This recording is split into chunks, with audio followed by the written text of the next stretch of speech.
আব্বা মারা গেছে 4 দিনের দিন কুলখানি, কুলখানির পরে জিলাপি খানি, বিরিয়ানি খানি।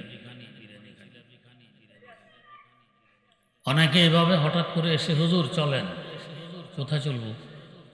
আমাদের বাড়িতে। কি ওইখানে? আজকে আমার আব্বার 4 দিন কুলখানি। বা এই ধরনের খানি ইসলামে নেই, কোনো সওয়াব হবে না, বেহুদা কাজে যেতে পারবো না। অনেকে আছে একটু গরম দেখায়। ঠিক আছে, আপনি না গেলে না যাবেন, যে হুজুর যাবেন ওই হুজুরকে নিয়ে যাবেন, শুনে যায়। তার ধারণায় হুজুর না গিয়ে লস করে ফেলেছে, গেলে কিছু টাকা পয়সা পেত, খানিয়ে হইত। এখন খানি থেকেও বঞ্চিত, টাকা পয়সা থেকেও মাহাত। আর যারা একটু বুঝে হুজুর আগে তো আসলে বুঝি নাই, তারিখ তো করে ফেলছি, ঠিক আছে হুজুর আজকে চলেন, ভবিষ্যতে আর করব না। আমি প্রশ্ন করি, ভবিষ্যতে আর করবেন না, আপনার আব্বা কি ভবিষ্যতে আবার মারা যাবে? 4 দিন আর জীবনে আসবে আবার? মারা যাওয়ার পরে 4 দিন তো একবারই আসবে, তার করবেন না কি অর্থ এই কথা? এটা হলো আমল, ন্যাক আমল নয়। হুজুর এই অনুষ্ঠানটা না করলে লোকে কি বলবে? সমাজের চোখ দেখাইতে পারবো না, লজ্জার নাক কাটা যাবে। অনুষ্ঠান করেছেন, চোখও দেখাইতে পারতেছেন, নাকও কাটা যায়নি, কিন্তু সওয়াবও হয়নি। পয়সাও গেল বেহুদে, সময়ও গেল বেকার। না আপনার সওয়াব, না যারা এই কুলখানি করছে এদের সওয়াব, না যার জন্য করছেন এর সওয়াব, কিছুই হয়নি। তো হুজুর তাহলে ইসালে সওয়াব করবো কিভাবে?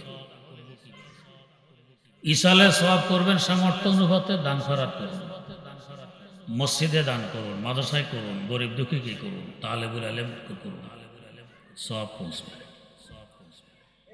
হুজুর আর্থিক দুর্বলতা, পয়সা করি নেই।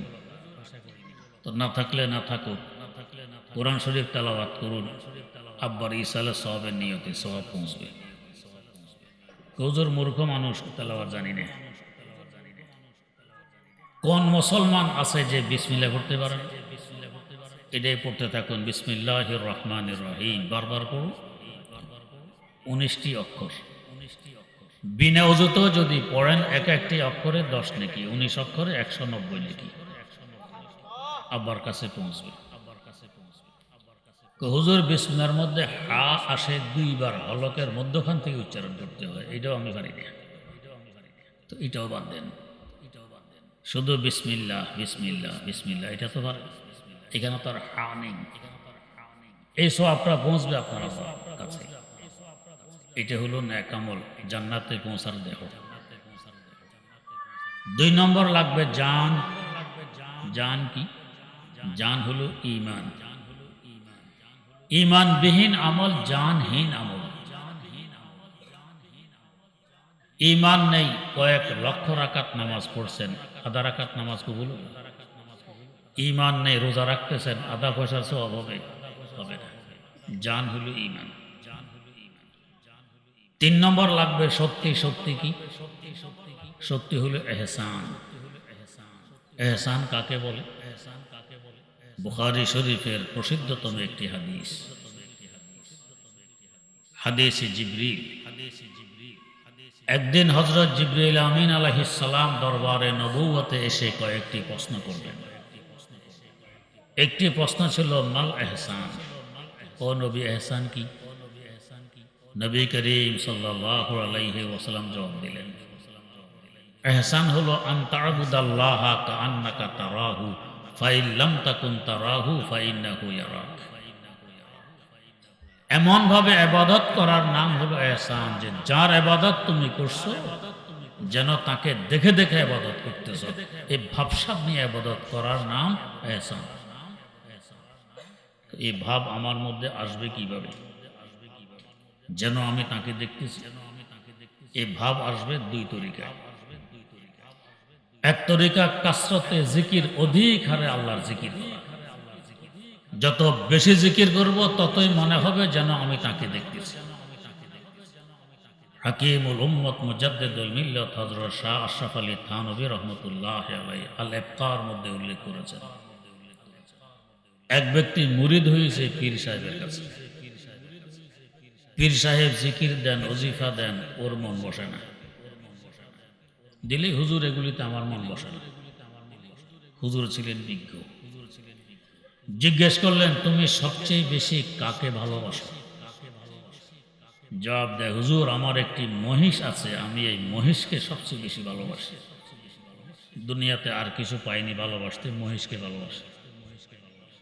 হুজুর তাকে একটি কামরায় নিলেন, বললেন, এখানে তোমার থাকা খাওয়া নামাজ কালাম সব হবে, দুয়ার জানালা ভিতর দিয়ে বন্ধ করে দিবে। তোমার শুধু নামাজ কালামের পর একটি কাজ, মহিষের জিকির। বসে বসে মহিষের জিকির করবে, মহিষ মহিষ মহিষ মহিষ, এই জিকির। আমি যখন দুয়ার খুলতে বলবে তখন খুলবে, এর আগে খুলবে না। ওর কাছে তো মহিষের জিকির ভালোই লাগে, কারণ মান আহাব্বা শাইআন আকসারা যিকরাহু, যে যে বস্তুকে ভালোবাসে তার আলোচনা অধিকারে করে, জিকির অধিকারে করে। খুব ভালো মহিষের জিকির করে। এক সময় হুজুর গিয়ে বললেন, দুয়ার খোলো। দুয়ার খোলে না, বারবার বলতেছেন খোলো, খোলে না। এবার হুজুর জিজ্ঞেস করলেন, কারণ কি, দুয়ার কেন খোলো না? সে বলে, হুজুর দুয়ার খুলবো কিভাবে? আমার মহিষ এসে দুই শিং দিয়ে দুয়ার ঠেলে ধরে আছে, খুলতে পারতেছি না।